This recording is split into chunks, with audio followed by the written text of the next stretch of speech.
বিড়াল ছানাটা তার বাবা মার সাথে বের হলো। তাদের একদিন অ্যাক্সিডেন্ট হলো। তার তার মা মরে গেল। তার বাবা নতুন মা আনলো। তার মা তাকে সহ্য করতে পারতো না। তারপর বাচ্চাকে দিয়ে অনেক কাজ করাতো। তার বাবা আসার পর বিড়াল ছানাটি সব ও বলল, না আমি এগুলো কিচ্ছু করিনি।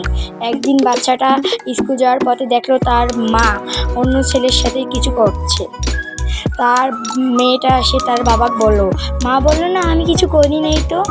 মেয়েটা অনেক দুঃখ পেল। তারপরে মা তাকে মারবার সিদ্ধান্ত নিল। তারপরে বলল, চলো আমরা ঘুরতে যাই। তার বাবা বললো, আমার পার্স কই, আমি বাড়িতে যাব আবার। তারপর দেখলো তার মা কোথায় বা তাকে নিয়ে যায়।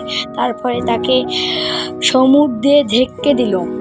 তারপরে দেখলো তার বাবা কোথায় থেকে এলো। তারপরে তাকে বাঁচিয়ে বলল, তোমাকে আমি পুলিশের হাতে দেব।